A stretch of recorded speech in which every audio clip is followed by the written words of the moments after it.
Ujilah aku, Tuhan. Cobalah aku, Tuhan. Selidiki hatiku dan batinku. Mataku tertuju padamu. Aku cinta padamu, Tuhan. Aku rindu hadirat-Mu, Tuhan. Aku ingin selalu dekat padamu, menikmati kehadiran-Mu. Ku nyanyi Hosana bagi Rajaku yang duduk di tahta. Aku muliakan dan ku agungkan, Kau layak disembah. Shalom, selamat pagi saudara yang terkasih dalam nama Tuhan Yesus Kristus. Sebelum kita mendengarkan firman Tuhan pada hari ini, mari kita bersama-sama berdoa. Mari kita berdoa. Terima kasih ya Tuhan buat anugerah-Mu, kasih setia-Mu yang begitu melimpah bagi kami sampai saat ini. Tuhan telah sertai kami sepanjang malam yang telah kami lalui bersama-sama dengan Tuhan. Dan Tuhan telah beri hari baru ini bagi kami. Biarlah sepanjang hari ini kami dipenuhi oleh kuasa Tuhan melalui firman Tuhan yang sebentar akan kami dengar, yang akan menuntun seluruh hidup kami seturut dengan kehendak Tuhan. Di dalam nama Tuhan kami Yesus Kristus, kami telah siap sedia mendengar Engkau berbicara bagi kami. Amin. Saudara-saudara yang terkasih dalam nama Tuhan Yesus Kristus, firman Tuhan yang menjadi renungan kita di pagi hari ini terambil dari Yohanes pasal 10 ayat yang ke-14. Yohanes 10 ayat 14, demikian firman Tuhan. Akulah gembala yang baik, dan aku mengenal domba-dombaku, dan domba-dombaku mengenal aku. Sekali lagi saya ulangi, akulah gembala yang baik, dan aku mengenal domba-dombaku, dan domba-dombaku mengenal aku. Saudara-saudara yang terkasih, dalam bagian pasal yang ke-10 ini, utamanya ayat yang ke-14 ini, sedang menjelaskan kepada kita perbedaan yang signifikan ataupun perbedaan yang utama ataupun perbedaan yang paling mendasar antara gembala upahan dan gembala yang baik itu. Ada gembala yang baik dan itu berarti ada gembala yang tidak baik. Ada gembala yang sejati dan ada gembala upahan yang ketika tiba pergumulan ataupun tantangan, sang gembala upahan akan melarikan diri, menyelamatkan dirinya dan meninggalkan domba-dombanya. Tetapi Yesus berkata kepada kita melalui renungan kita pada pagi hari ini, akulah gembala yang baik. Sekaligus itu menekankan kepada kita bahwa hanya Dia, sekali lagi, hanya Dia satu-satunya gembala yang baik. Meskipun ada banyak yang menyerupai, tetapi ditegaskan kepada kita untuk memperkokoh iman percaya kita bahwa hanya Dia satu-satunya gembala yang baik. Tidak ada yang lain.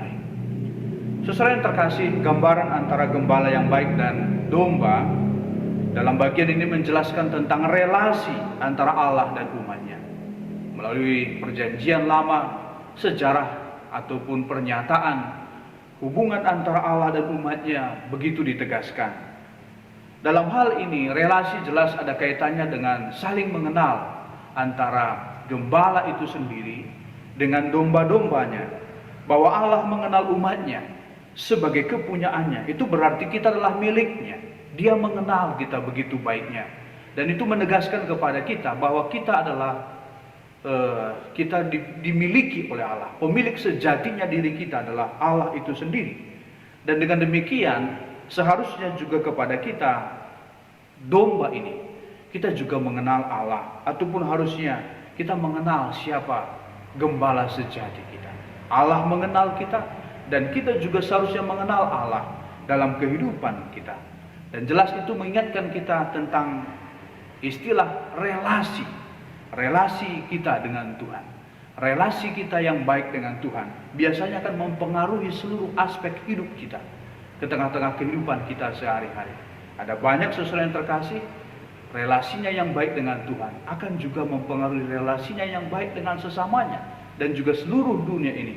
Seluruh aspek kehidupan kita di tengah-tengah dunia ini dipengaruhi oleh relasi kita yang baik dengan Tuhan.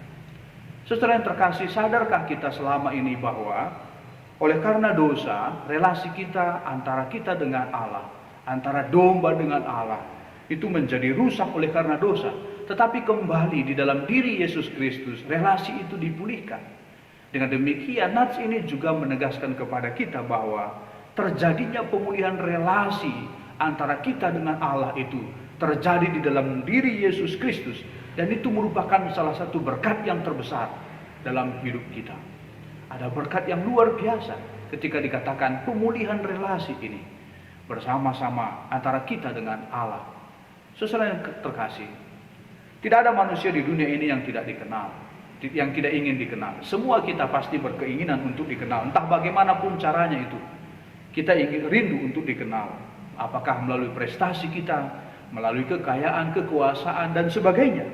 Tetapi melalui nats ini, betapa bersuka citanya kita, betapa bahagianya seharusnya kita ketika dikatakan bahwa kita dikenal oleh Allah dan kita adalah milik. Bayangkan saudara yang terkasih, yang mengenal kita itu adalah Allah itu sendiri, melampaui daripada penguasa-penguasa dunia ini. Allah mengenal kita, oleh sebab Dia adalah gembala kita. Kita adalah dombanya. Tahukah kita bahwa domba itu adalah salah satu hewan yang lemah?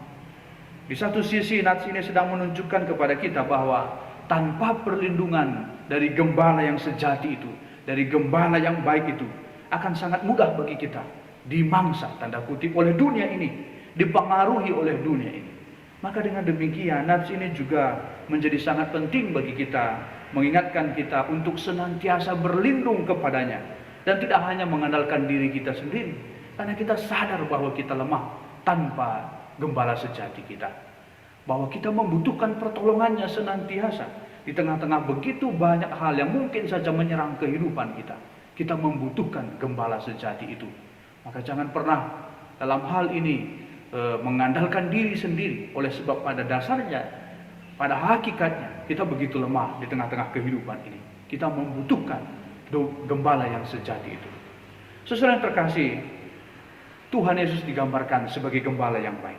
Gembala yang tidak sekedar menjaga domba-dombanya seperti gembala upahan yang akan lari ketika ada tantangan, tetapi gembala yang sangat mengasihi domba-dombanya, bahkan rela memberikan nyawanya.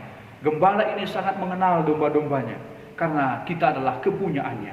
Sebaliknya, domba-dombanya pun seharusnya mengenal sang gembala karena memiliki relasi yang baik dengan Allah kita.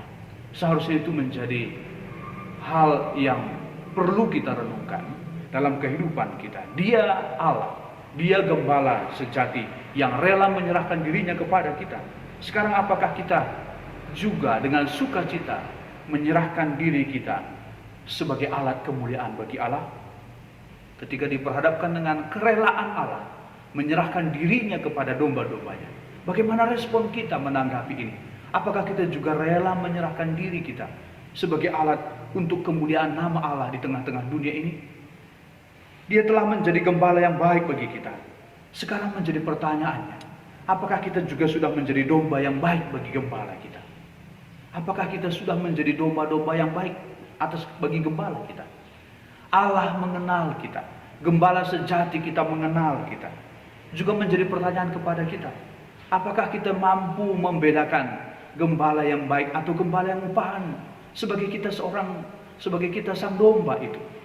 Maka dalam hal ini perlu kita renungkan, apakah kita sudah bisa membedakan mana suara gembala kita yang agung itu dan mana suara-suara yang mungkin mempengaruhi kita dan justru mengancam kehidupan kita ataupun membawa kehidupan kita ke arah yang tidak baik. Domba harus yang mengenal gembalanya, oleh sebab gembala juga mengenal kita. Gembala mengenal kita, suara kita, setiap aspek kehidupan kita dikenal olehnya. Apakah kita juga mengenal suara gembala kita? Itu menjadi perenungan kita pada kesempatan kali ini. Amin. Mari bersama-sama kita berdoa buat seluruh guru-guru KKR kita. Mari kita berdoa. Tuhan Yesus yang baik, terima kasih buat renungan pagi kami pada hari ini. Biarlah Tuhan menuntun segala hidup kami sepanjang hari ini, supaya seturut dengan kehendak-Mu. Biarlah kami menjadi alat di tangan Tuhan untuk menyebarkan kemuliaan Tuhan, menyatakan kemuliaan Tuhan di tengah-tengah dunia ini. Dan ya Bapa, biarlah kami pada saat ini berdoa bersama-sama untuk seluruh guru-guru KKR kami. Tuhan berkati mereka senantiasa atas pelayanan mereka. Berkati kiranya mereka ya Bapa, beri hikmat bijaksana-Mu, sehingga mereka juga semakin dilimpahi bijaksana surgawi, menuntun mereka untuk membawa anak-anak kami seturut dengan kehendak Tuhan melalui pelayanan mereka. Dan Bapa surgawi, kami juga menyerahkan mereka dalam setiap aspek kehidupan guru-guru KKR. Senantiasa Tuhan berkati, supaya mereka benar-benar diteguhkan dalam pelayanan mereka. Mereka benar-benar melayani dengan sukacita di tengah-tengah tantangan mereka masing-masing. Tidak hanya dalam pelayanan mereka, tetapi di tengah-tengah kehidupan mereka. Beri mereka kekuatan dan bijaksana-Mu ya Bapa, sehingga benar-benar mereka dipakai oleh Tuhan menyatakan kemuliaan Tuhan bagi anak-anak kami di kategorial KKR secara khusus. Ini doa dan permohonan kami Bapa. Kami serahkan hidup kami sepenuhnya sepanjang hari ini dalam satu nama Tuhan kami Yesus Kristus yang telah mengajar kita berdoa. Mari bersama-sama kita berdoa. Bapa kami yang di surga, dikuduskanlah nama-Mu, datanglah kerajaan-Mu, jadilah kehendak-Mu di bumi seperti di surga. Berikanlah kami pada hari ini makanan kami secukupnya, dan ampunilah kami akan kesalahan kami, seperti kami juga mengampuni orang yang bersalah kepada kami. Dan jangan bawa kami dalam pencobaan, tetapi lepaskanlah kami daripada yang jahat. Karena Engkau yang punya kerajaan dan kuasa dan kemuliaan sampai selama-lamanya. Amin.